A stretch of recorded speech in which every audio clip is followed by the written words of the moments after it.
Jazzcast Pros. Hello there, my graceful grinders, totally uniquers, and C-suite sisters. Welcome back to another episode of the Grace and Grind podcast, where we spotlight powerful women who are not only leading in boardrooms, but blazing trails in life. I'm your host, Dr. Pamela Brown-Grinion, and today's guest embodies everything this podcast is about: grace, grind, and the continued climb. Lady Trenette Wilson, also known as Lady T, is a nationally celebrated author, speaker, and the visionary founder of the National Association of Urban Etiquette Professionals. Her voice has shaped how we see etiquette, not just as rules of refinement, but as tools of empowerment, dignity, and influence. She's the author of multiple books that have transformed lives, a leader who has cultivated urban etiquette as a movement, and now she's expanding her impact through her brand new YouTube series, Hunter's Point. Today, we're going to unpack her journey, the grace that's carried her through, the grind that's propelled her, and the climb she's still on as she continues to write, teach, and lead. So, my C-suite sisters, get ready to be inspired, challenged, and reminded that no matter where you start, your climb is not done yet. Lady Trenette, welcome to the Grace and Grind podcast. Oh, it is my honor and pleasure. Thank you so much for having me. Yes, I'm so excited. I am so excited too. So the first thing that I want to talk about is, and this is how we initially met through a mutual acquaintance, about your upcoming YouTube series, Hunter's Point. I'm so upset that I'm not a part of this, okay? I just need to put that out there, that I hate that I missed out on that opportunity, but I'm so excited. I can't wait to listen in. Tell us the heart behind Hunter's Point. What message are you hoping viewers to walk away with after listening to your series? It is really a message to Black people about who we are. So oftentimes in the media, we are depicted in ways that are not always positive, and certainly not always in the past. So in the 1800s and 1900s.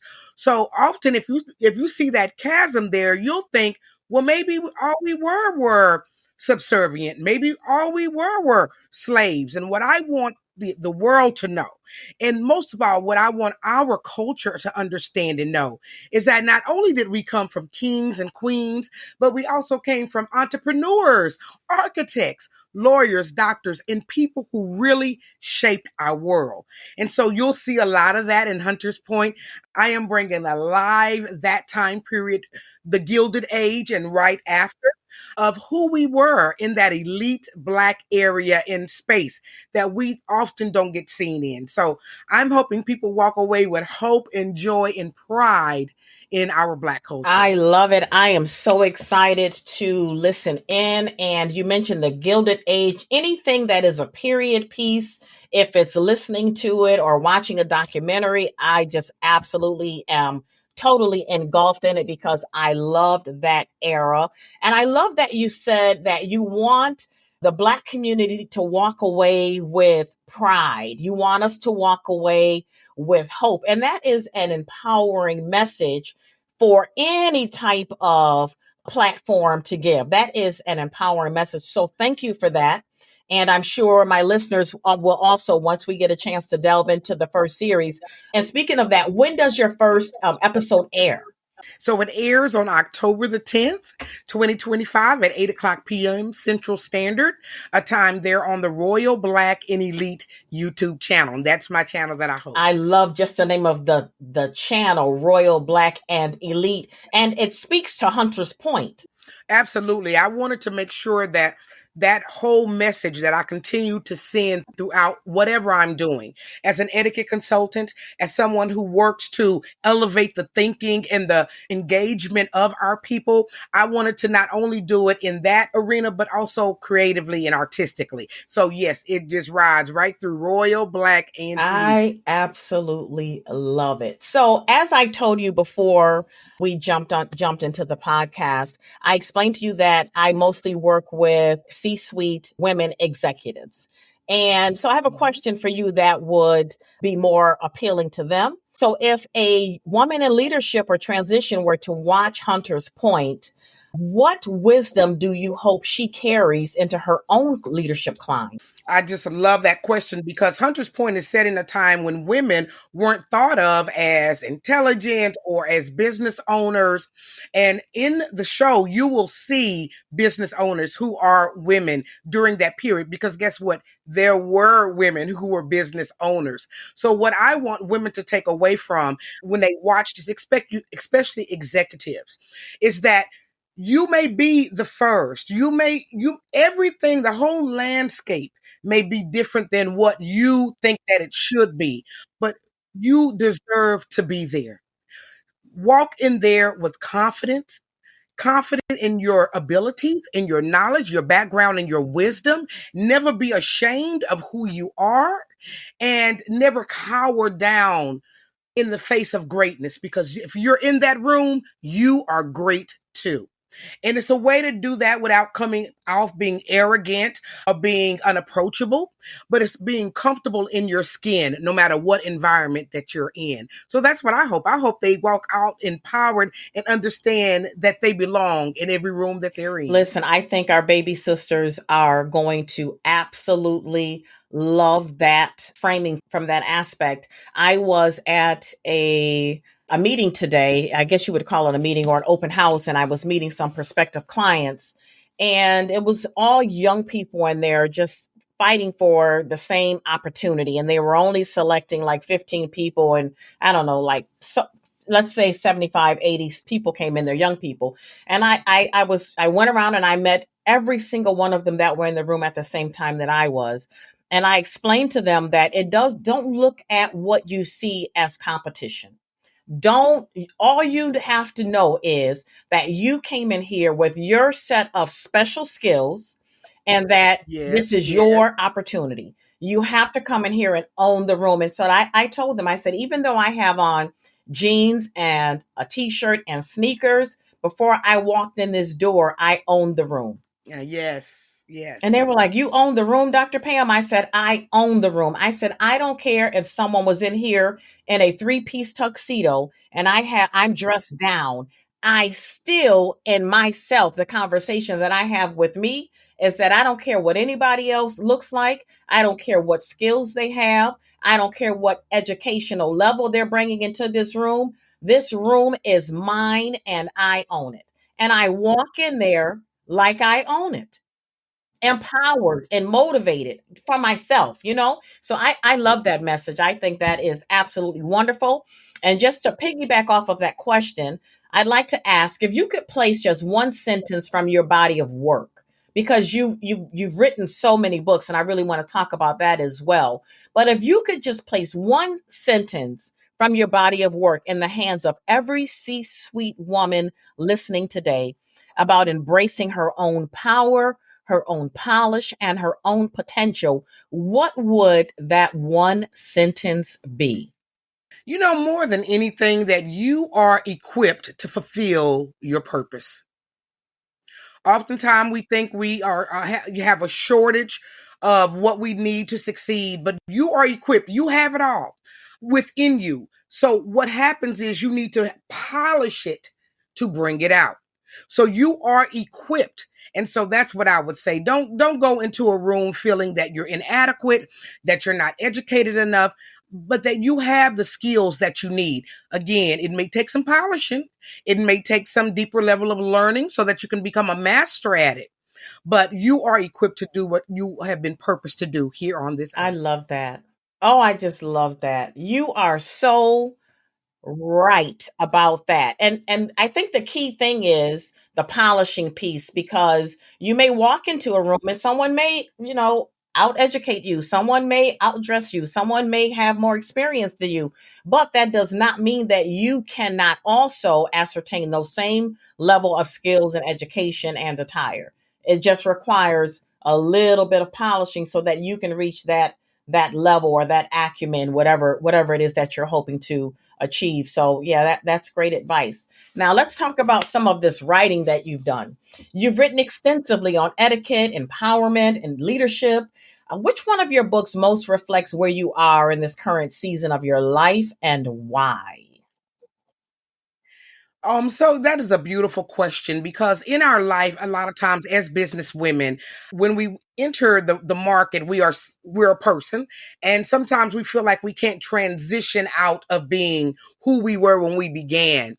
And so when I first began, I used to work with teens and youth, and as time has evolved and 60 is knocking on the door now, I realized that it's time to really reach back and help my young women. So right now, my Poised for Purpose young adult etiquette program is my favorite, piece of material that's out there. I just love it that we're teaching young women, young adult women how to, carry themselves. And it's more from a finishing school aspect. So that's the one. Yes, and it's so needed. Now, let me ask you something, because we're both etiquette professionals, and you're in Dallas, I'm in New York, and I want to ask you, I want to find out if we experience the same problems in our different states. So sometimes when I am approaching an organization, a school, or business, or whatever, or even parents, and I'm offering my programs, do you sometimes get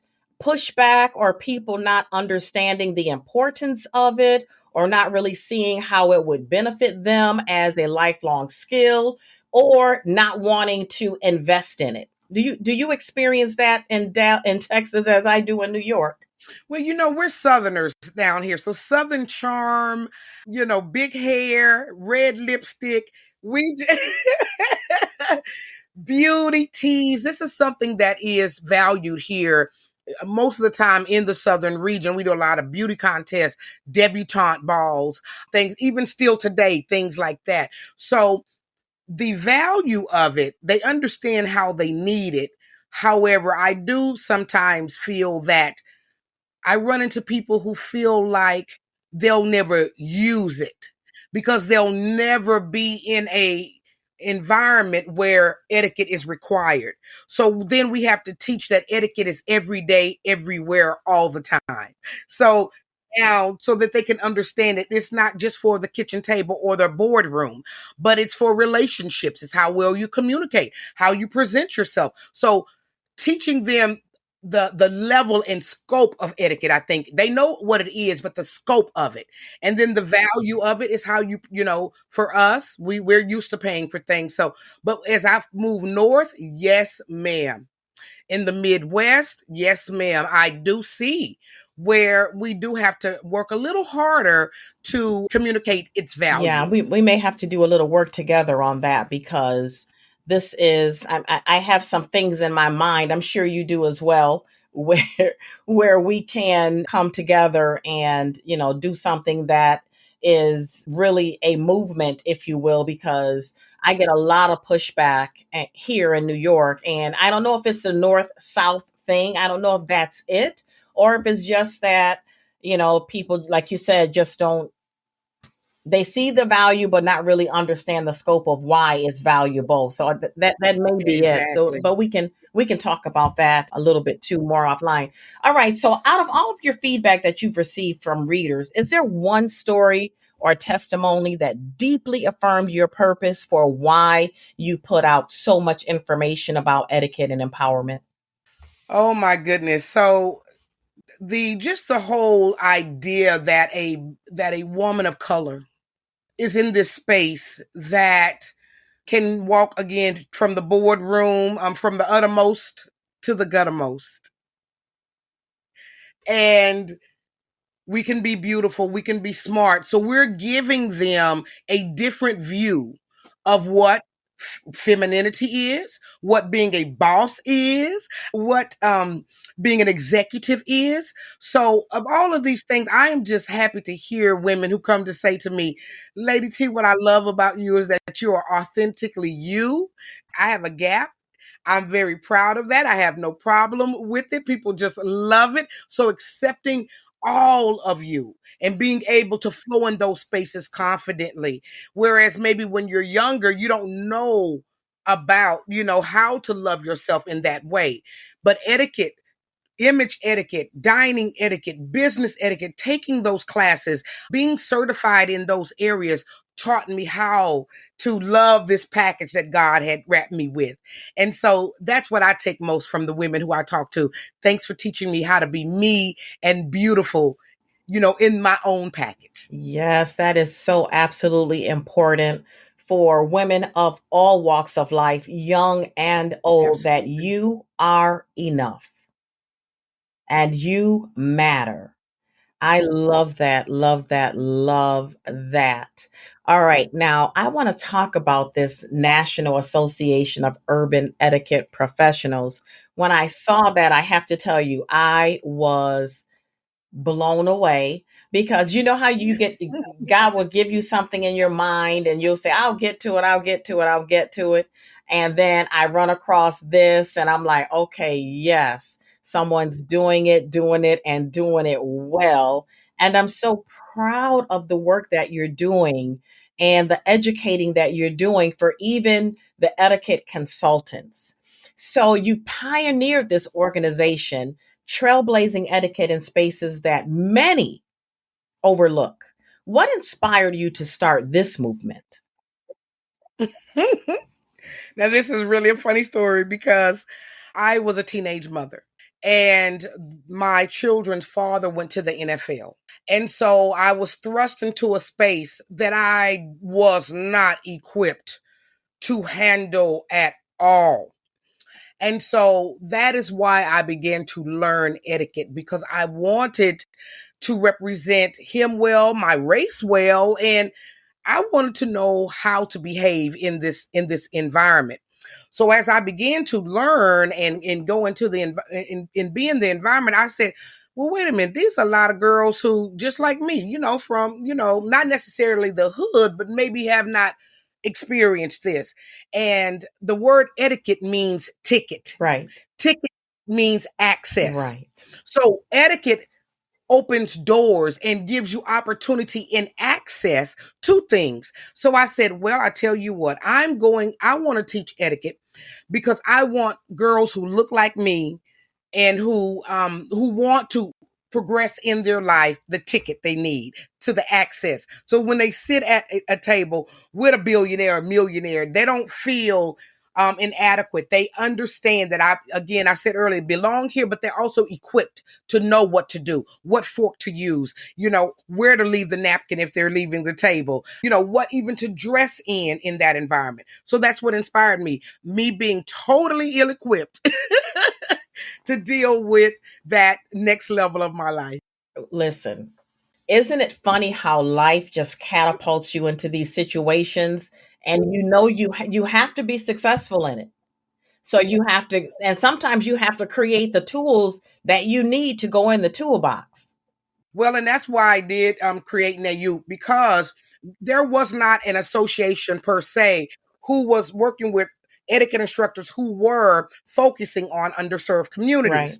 And some of the challenges that those women and men face going into those type of communities, one being, as you just discussed, them not understanding the value of the information, and some of them not even knowing that, hey, your kid needs to know how to operate in this environment. right. And so that's what really opened my heart. I wanted women and men to know how to go in those environments and not get discouraged. Yes, and it's important. It's important that when you walk into a room that you are equipped. I share a similar story when I'm speaking. I always tell part of my story of how I got involved in all of this. People call it glamour and beauty and all this, but I don't look at it as glamorous and beauty aspect. I just look at it as whole person wholeness. And Mm-hmm. etiquette Mm-hmm. is just one piece of that whole person wholeness, one piece of it, but it is a very empowering and important piece because it can make or break a job interview, a relationship, a business relationship, a networking opportunity if you do not know how to conduct yourselves. And all of these different contextual examples of life that we walk through, and you just, it's not misbehaving, it's ignorance because you don't know. Exactly. Exactly. And sometimes you don't even know. People don't even know that they don't know. That they don't know. Exactly. I have a book that'll be coming out next year called Respect the Game, and that is for young adults. And it's because they come into a situation and they don't understand what they're doing or how they're dressed is inappropriate. And unfortunately, they're not going to tell you what you have done is wrong. Right. You just won't call back. You won't get the job, Right. and you won't know why you didn't get it. Yeah, and that's unfortunate because when I worked in HR, that was one of the things that I would do when someone interviewed with me and I didn't select them, I would let them know so that on their next interview they can improve. I think sometimes we do a great disservice to young people when we don't give them the information that they need to show them how, or to tell them how they need to improve on whatever it is where they may have a deficit. How do I fix it? Well, I think that's why that young adult etiquette program is so important to me right now, is because articles are coming out saying millennials are being fired at quicker rates than anyone else, and they're being fired for reasons that firmly fit within the etiquette tent. Correct. Things like dressing properly, showing up late, a lot of times not communicating, social media. So things that we teach in etiquette, and for some may seem, oh, this is simple, they should know this. But unfortunately, they're losing their jobs because they don't understand Right. the value Right. of it.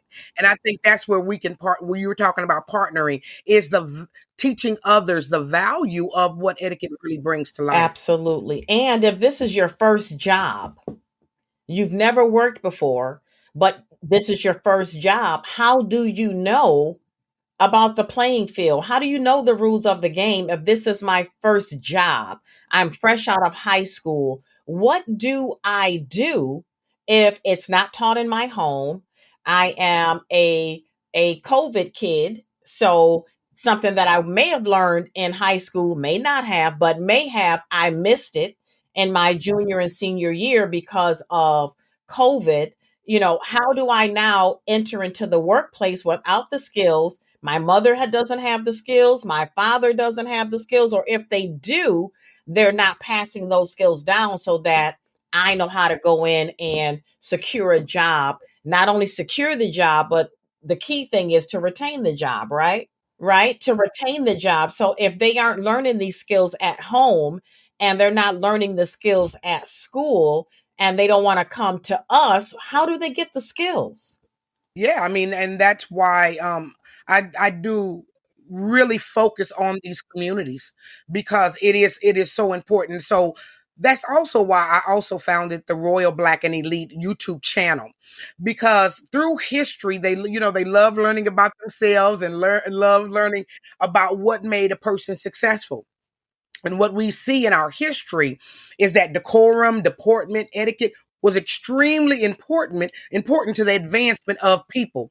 So, you again, by retelling our story and bringing it up, saying, no, no, no, this behavior is well beneath who we are as a people. You don't only just represent your mama, dad, you represent us all.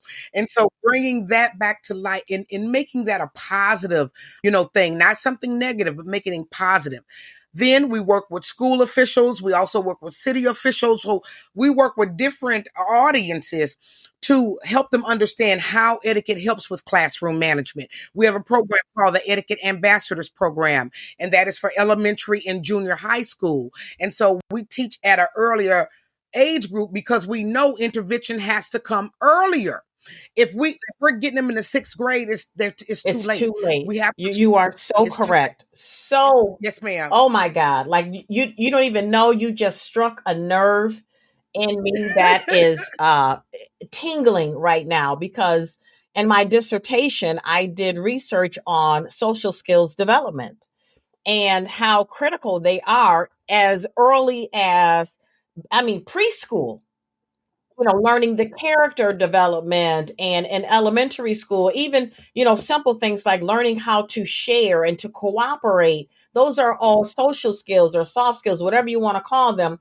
But if you have those skills and they're honed while you're early, imagine when you get into the workforce and now you know how to cooperate, you know how to collaborate, you know how to share, you have a strong moral character and moral compass, and your integrity is sound because you learned some skills in preschool, in Sunday school. You know what I mean?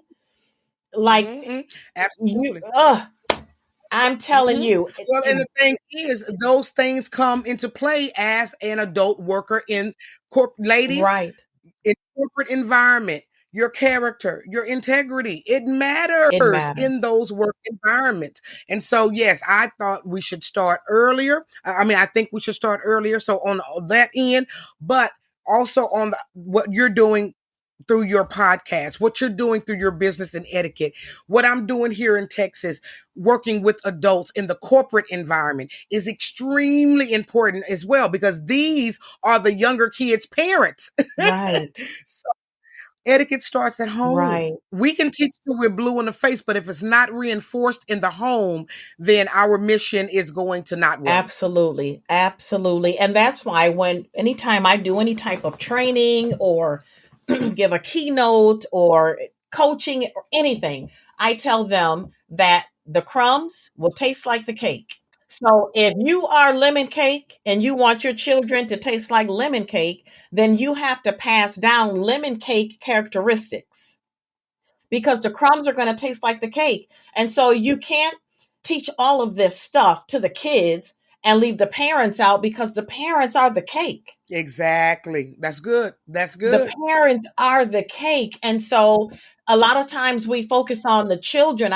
A lot of trainers, we focus on the kids needed, the kids needed, the kids needed. But if the kids come to me for an hour and a half a week, or 2 hours a week, and then they are thrusted back into their environments for the rest of the week, I get 2 hours. And they go back into their environment where they're comfortable, where they live, where everything is happening around them, and it's not a place that embraces etiquette because the parents have not been brought into it. It's Exactly. difficult for the children to go in there and thrive because what happens is you're acting bougie. You're Exactly. acting white. You Yeah. need to turn in your black card. Yes. All of those types of things. So yes, I think it's critical that when we're teaching that we have an each one reach one type of model. So whatever you are learning, whatever you can teach to someone else in the home, because that's how our ancestors did it. Exactly. Exactly. They passed it down. The slaves that worked in the big house took the skills that they learned in the big house back to the slave quarters, and they taught the field slaves how to be more poised, how to have self-respect, how to have black pride. Even though you're working in the field, still embody black pride, because that's something that no one can take out of you. No one can take that out of you if you're empowered. Mm-hmm. Mm-hmm. So I love that you're teaching the history of successful, regal, rich, elegant, educated Black pioneers, because for some people, it's not re education, it's education the first time. I cannot tell you how many people come to my channel, and I'm so thankful. 43,000 subscribers, 2 million views. So I know that the subject is resonating with people. And I can't tell you how many times people call me full of pride, just proud to know that these people existed then. And then when we look across our landscape even today, women like yourself, women like who are even listening today on the podcast, who have done some amazing work in the business and corporate environment. And I am just honored through Royal Black and Elite to continue to tell those stories of women like us, men who really embody elegance, beauty, professionalism. This is what's going to take us to the next level. Yeah. I really am. I'm really am so just full of pride about the Yeah. channel, You and should what be. God is doing through it, and all of the people that it is touching and enlightening about who we really are. We are truly Yeah. royal, black, and elite. Yes, and you should be proud of it because I mean, I just love the title of it. I love what it represents. And you know why when Chandra called me about having you on the podcast and she said the name of it, just the name of it alone, I resonated with that Thank you. because it embodies grace and grind. It embodies that because, and the reason why I say it embodies that is because a lot of us, like myself, like you, I wasn't born into this silver spoon era. I didn't have that. My mother didn't have that. My mother didn't know how to teach that. My mother didn't embody that. It was survival. I am going to teach you how to survive. Watch my grind. Watch my grind. If you watch my grind, you will never go hungry a day in your life, right? And then on the flip side of that, I had my godmother who was graceful and elegant and just the epitome of, I mean, it was like the first time I saw a lady in real life that I was like, wow. Like I put her up there with Catherine Chancellor and Nikki Newman and because Yes. that's what I saw. I Hmm. saw that, Hmm. from a TV aspect that I was attracted to that. I wasn't attracted to good times. You know what I'm saying? I watched the show. I wasn't attracted to Sanford and Son. I watched the show, but I didn't like the depiction and it didn't make me feel good about being black, right? But when I watched Young and the Restless, I thought, imagine if those women were black. And then Dynasty came out and Dominique Devereaux. Dominique Devereaux. Baby, baby. I said that's who I want to be That's who right I there. want to be. That's it. That's who I want to be right there. And so that's why I'm really loving this Royal Black and Elite because it embodies the essence of going from that grind to exhibiting that grace while you're doing it and simultaneously because the two go together. And in our lives, most black folk lives, we've experienced the grind. We know about the grind. We know how to do the grind all day long, right? But then when you come in and you polish it and you're teaching the skills that you and I both teach, and now women can walk in, even though the grind is in them and they need that grind, right? Because the grind is what makes you who you are, right? We need that grind. I wouldn't trade my grind for anything in the world because it made me who I am and it makes me effective at what I do. Because now when I go back, just like you, when you go back, and to the community, you can say, I was you. I was you. And if I could do it, you can do it. And that's that grace emulated, where they're like, oh yes, I want to be like that. Like how we looked at Dominique Devereaux. These young people, these young ladies are looking at us saying, I want to be like Dr. Pamela and Lady T. Yes, indeed. Well, and Isn't that empowering? it is so empowering, and they need that. I remember the first time when people saw Michelle Obama for the first time and how black women across the world and little black girls across the world were just, they felt I know I felt a sense of pride. This is Yes. my first lady who was so beautiful, poised, and elegant. And for so long, we have had to be the provider. We frying up the bacon, catching the bacon, cooking the bacon, shop, all of it. And what All we of were able to do is when we saw Dominique Devereaux, when we saw First Lady Michelle Obama and Dr. Pamela and Lady Trenette, is giving women permission to lean into their femininity, to walk Yes. in their grace, and understanding that grace does not mean that you have no power. It's Right. grace is power under control. And That's right. so to be able to walk in your power and your grace, I think that's what I'm doing is all about. And I pray that, that people are blessed every time they watch a show or when they tune into Hunter's Point. I just hope they're transformed to a world that really we lived in and we created for ourselves. But the media doesn't want to show it for some reason. Right. Now, you said something that I want to just expound on a little bit, because a lot of times people think if I'm graceful, if I'm ladylike, if I'm feminine, that means I'm soft. Right. Or And so it's often misunderstood as softness. Or I would But say we know that it's not.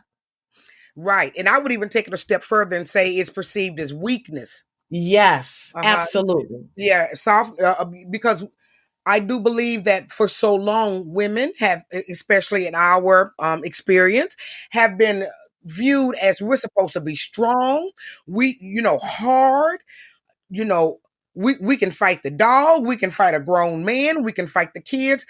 It is not true. Black women are dying at levels like never before from strokes, heart attacks. They're experiencing mental breakdowns. And it's because they have bought into this lie that we're supposed to take the whole world and carry it on our shoulder, or that we're supposed to throw on a cape every time somebody needs rescuing. And so what I'm trying to do is repaint and retell that story. No. I have been married for 35 years. I don't know where a hubcap is, and I don't care to know. And it's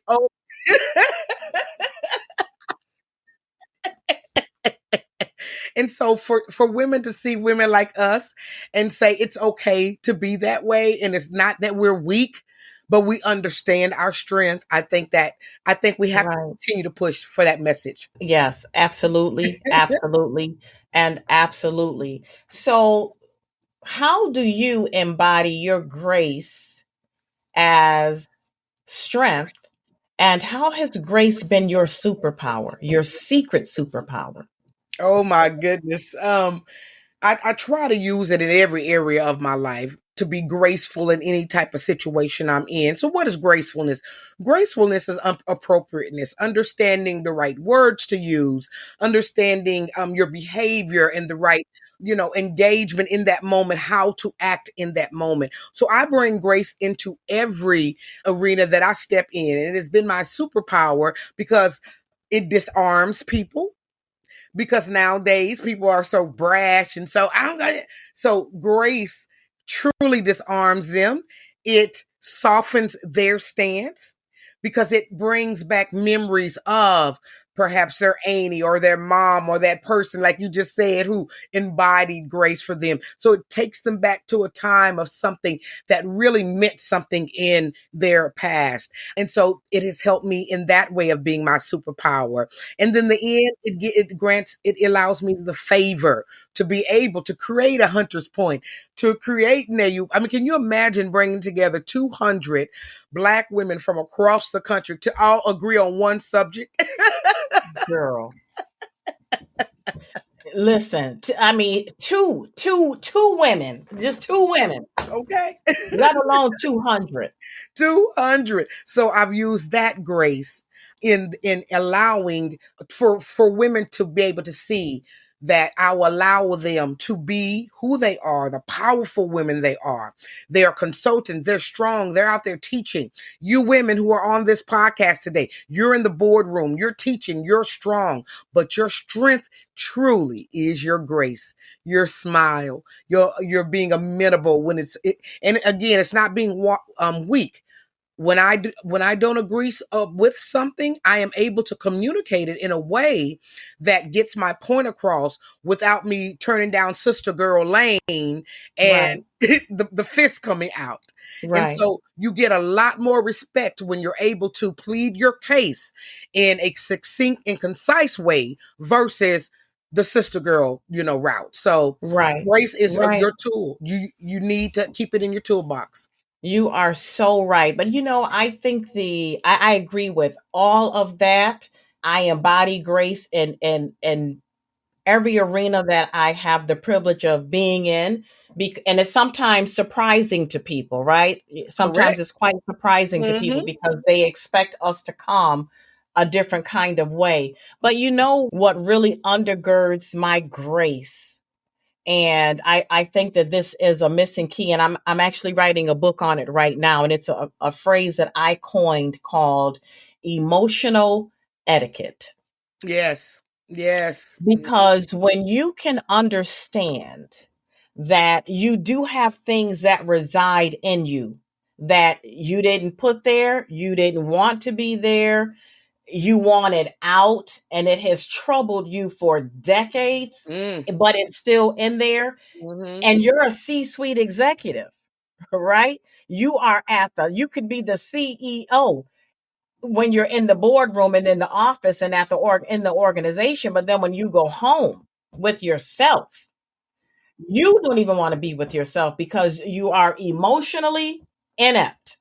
It's emotional etiquette, being able to keep your emotions in control so that you can master your grace. Yes. Yes. Because when we turn down Sister Girl Lane, it's because we've allowed our emotions to take us there. Mm-hmm. I Absolutely. know for me, right? With as graceful as I can display, okay? Sister Girl is still in me. I can't take it out of me. It's a part of me, right? But it's a matter of keeping it under subjection when I need to so that I can carry out today's mission and to achieve the goals that I'm trying to achieve, to meet the people that I'm trying to meet, to penetrate these circles where I'm not invited in, but I'm coming in anyway, Exactly. right? And if I walk in there as Pam from the West Side versus Dr. Pamela from Totally Unique Educational Consultants, Mm-hmm. both of them reside in me, Mm-hmm. but it's my emotional etiquette that gets me in the door, that allows me to stay inside the room, and that is the reason why I'm offered a seat at the table. Well, I can It's so because I've mastered my grace. I absolutely agree. And emotional, and when you're talking about that emotional etiquette, a lot of times people respond out of their experience. So Right, they haven't been given those tools of right, how to respond appropriately in different situations. So you would think I don't have to teach a 25-year-old or 34-year-old emotional etiquette, but it is so necessary because they are losing their jobs because they're unable to control their emotions in a professional environment. So I think the absolutely, work we do is just absolutely beautiful and awesome and needed. And I see it changing lives and giving girls opportunities that, they would absolutely. have missed out if they had kept that same attitude. Absolutely. I Mhm. was speaking at a conference a couple of weeks ago, and I was teaching on adverse childhood experiences and how they impact us. And I combat everything with etiquette. I come against any kind of problem that people are telling me that they have with job, relationship, family, home, what children, whatever. I number one, we don't talk about God, number one. Number two, we're going to talk about your ACEs, your adverse childhood experiences, and how are you handling them? And are you handling them graciously, right? Do you have the emotional capacity to exhibit emotional etiquette? And 9 times out of 10, they do not. They, first of all, because nobody's ever heard of emotional etiquette because I created it, right? Mhm. Exactly, Number exactly. one, right? But number two, even just the two words coming together, the two words coming together is a message all by itself: emotional and etiquette. Which is a difference in emotional intelligence. Because we for many years we've learned, okay, what is emotional intelligence? To me, intelligence is the definition, etiquette is the application. There And you go. so yeah, so that's the difference between the two. And too many times our young ladies and men in an executive setting don't know how to apply what to when. So Right. you're emotionally out of control because you don't understand that is not appropriate for this moment. And that's what we teach a lot in etiquette is appropriateness. What Absolutely. and I think over the history, we, During the civil rights period, so this is a part of my role back in elite learning and as a historian. Socially, what we learned is that during the civil rights period, we rejected etiquette. We rejected all of those rules because it was the remnants of slavery. It was a Right. remnant of subservience. Right. However, there was a set of elite blacks who Right. did understand the importance of etiquette. And they continue to send their kids to Switzerland to finishing schools. And they Right. continue to, enroll their kids. And then after the civil rights came out and the next generation of people came onto the scene, there was a clear delineation between the two. You could Right. tell the ones who had not only had an education, but had had that extra training that they Right. needed to fit into these audiences. Because why? Because they say, why are you acting white? Right. Or why do you talk white? Not Right. understanding that is not, it's not a white thing, you all. It's appropriate. It's just appropriateness. Right. It's appropriate. And I like when we were having our phone conversation the other day and I was saying we have to teach young people how to code switch and you said they shouldn't have to code switch it. It should be just it is what it just is that. It is just Right? You shouldn't have to code switch into appropriate behavior. You Mhm. should already be exhibiting appropriate behavior. And you should know what is appropriate and what is not appropriate. Exactly. We just had a discussion. A young lady wore a pencil skirt, very tight, and with a white button down to work. She's an educator. Now, the pencil skirt was extremely tight, and her posterior was Mhm. extremely large. Mhm. So you could see her. You could see her shape from the front. Yes. And so the discussion is, does she look? Is the discussion is not, does she look nice? She looks nice. There's no Is it holes. appropriate? Is it appropriate? And that's what I see a lot, that etiquette teaches us what is appropriate when. And you all, I cannot express that enough for you as professionals, as C-suite executives. You have to know what is, appropriate, what emotion is appropriate when. And usually in a professional setting, that is not a place for any emotion, really. Exactly. Other Exactly. than congratulations or something. But I just think that what we do is it's important, and more as competition is rising. I tell people right now, international etiquette is one of the fastest growing areas within our field. Why? Because the world has now come to us. Yes. So we have to Yes. understand how to move in and out of circles. You C-suite executives especially have to know how to move in and out of those international circles. So I just think Absolutely. etiquette is for everybody everywhere. I'm so glad that it has moved from an elite status Yes, or a status of highborns or rich and royal and yes, it's appropriate for everyone. It's here for everyone. You aren't born with etiquette. You learn etiquette. absolutely. Oh, You learn it. You're not born with it because you are at the top of the tax bracket. That mhm, no. no, You learn etiquette. Everybody, no matter what their socioeconomic background is, can learn how to be appropriate ma'am. and when. Yes, ma'am. Yes, ma'am. Everybody can learn that. Every All right. that's the only thing about etiquette. It's for everybody, and it's been It's one for everybody. that it seems like it's not for everybody, but it truly is. So I'm glad you It said is. that. Yes. It is. So we have time for one more question. Okay. And Thank you I so have much. This has been great. so Thank you thoroughly so much. enjoyed our talk, but I want to ask you this because I know legacy is important to you. So, what does legacy mean to you at this stage in your career? And what is it that you would want every woman listening today to take away about legacy and its importance? Yes, yes. Well, as a historian, one thing I learned early on, that the word history means his story or her story.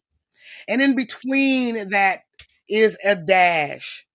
And that is what you do while you're here on this earth. So from time you are born and to the time you leave here, your story is being written. And so what I would say, the legacy that I want to leave is that the story that I wrote is one of pride and hope and joy and a leveling up of our mind as to who we are. We are joint heirs with Christ. We are a royal priesthood. And so because of who we are in Christ, we must not live beneath what the cross already paid for. And All so right now. come on now, what a pity not to go in and cash $1 million check when the money is yours. And so I want us to cash in on the legacy that has been left for us. What is your story? What will be her story, his story? And in that, I'm a mother of four. I have four grandsons as well. And so what I hope is that when they look back on Mama Trenette, that they will see, man, her story was us, teaching us how to love one another, how to grow and support one another. What an incredible story. What an incredible conversation with Lady Trenette Wilson, from her groundbreaking work with the National Association of Urban Etiquette Professionals to her powerful books to the launch of Hunter's Point, which is coming out when, Lady T? October 10th, 2025 at 8 o'clock p.m. Central Standard Time on the Royal Black and Elite YouTube channel. Love it. And Lady Trenette reminds us that etiquette is more than polish. You guys hear me say this all the time. It's presence, it's purpose, and it's power. And Lady Trenette's story is proof that grace doesn't mean weakness. Grind does not and should not mean burnout. And the climb never ends when your purpose is greater than your platform. So to all of my executive and C-suite sisters listening, take this episode as a call to rise higher in your own journey. Carry yourself with dignity, lead with wholeness, and always remember that you're not just climbing for yourself, you're paving the way for those who will come behind you. So, Lady Trenette, thank you so much for sharing your wisdom and your journey as you climb. I'm so grateful to have had this conversation with you. Thank you so much for being here. Thank you all so much for having me, and congratulations. I am just honored to be in your presence, Dr. Pamela. Keep up the beautiful and wonderful work that you're doing too.